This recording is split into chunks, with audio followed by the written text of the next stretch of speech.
나이 들면서 찾아오는 질환이 몇 가지로 좀 정해져 있는 게 아닌가라는 생각이 들더라고요. 그래서 이 노화와 함께 찾아오는 질병, 대표적인 질병들을 한번 살펴보려고 합니다. 자, 가장 먼저 중년에 들어서면 처음으로 접하게 된 질병이 이게 아닐까 싶어요. 당뇨. 당뇨. 네, 저희 집에도 당뇨 환자가 한 분 계셔서 잘 알고 있죠. 네. 당뇨 같은 경우는 행하를 이제 1년 넘었는데요. 가장 많이 다룬 주제인 것 같고 이 중년층에서도 가장 많이 발생하는 좀 위험한 질환이지 않을까. 그렇죠. 우리나라 5대 사망 원인 중에 하나이기도 하고요.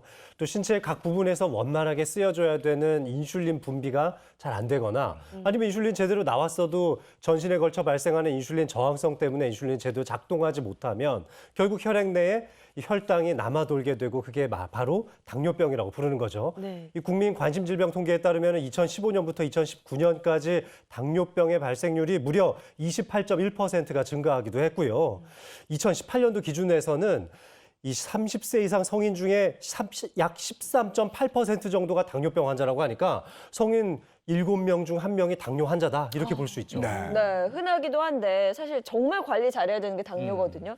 그게 쉽지 않아서 문제입니다. 자, 두 번째, 노화와 함께 찾아오는 질병, 자, 골다공증.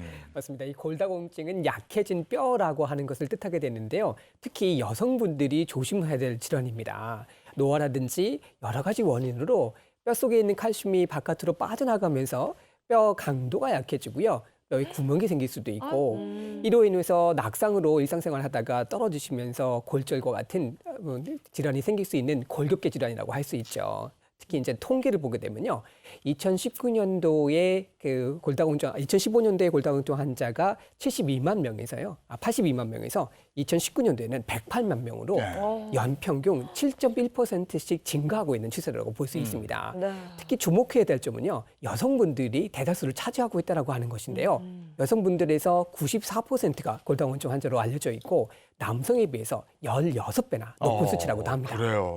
아니 그럼 선생님 골다공증이 여성의 94%를 차지한다고 말씀하셨는데 그럼 여성한테만 있는 질환인 거예요? 그렇지는 않죠. 남성분들도 생길 수 있는데요. 특히 여성분들에게 많은 이유가 바로 완경기 이후에 에스트로겐의 결핍 때문입니다. 에스트로겐이라고 하는 여성 호르몬 자체가요. 그 골 흡수를 감소시켜주고요. 또 골 형성도 촉진시켜주는데 이게 완경기 이후에 급감하게 되면서 여성분들은 완경 이후에 골다공증이 많이 증가하게 되는 것이죠. 네. 또 상대적으로 남성의 경우에는요. 뼈의 강도도 크고 또 골격 자체가 크기 때문에 뼈 손실 자체가 점진적으로 이루어져서 골다공증 발병률이 상대적으로 적다고 볼 수 있겠습니다. 네, 그런가 하면 골다공증이 위험한 이유가 또 따로 있다면서요. 그렇죠. 골다공증 그 자체는 증상이 없어도 쉽게 뼈가 부러지는 골절이 발생할 수 있기 때문인데요. 골다공증 때문에 쉽게 부러지는 뼈를 생각해 보면 주로 이제 손목이라든지 척추라든지 대퇴골 같은 곳이 많이 부러지는데 사실 한 번 부러졌던 뼈가 또 부러질 가능성이 상당히 많습니다. 이 재골절을 경험할 수 있는 비율이 2배에서 10배 정도 높다고 하니까 이 골다공증 환자들은 정말 골절에 주의해야 되겠는데요. 그중에서 정말 중요한 게 이 대퇴골 골절인데 대퇴골 골절이 있으면 그 자체만으로도 사망률이 10%에서 많게는 20%까지 보고하기도 하고 네. 80대 이상이라면 이 대퇴골 골절 때문에 3분 중 1명이 사망하시기도 합니다. 네. 당뇨, 그리고 골다공증. 자, 그리고 다음으로 살펴볼 질병이요. 바로 치매입니다. 이 치매라고 하면 저희 부모님도 그렇고 어르신들이 정말 가장 피하고 싶은 질환이잖아요. 근데 2019년도에 치매로 진료받은 환자 수가 79만여 명이라고 합니다. 이것은 2009년도에 18만여 명에서 약 4배 이상 증가된 수치라고 할 수 있는데요.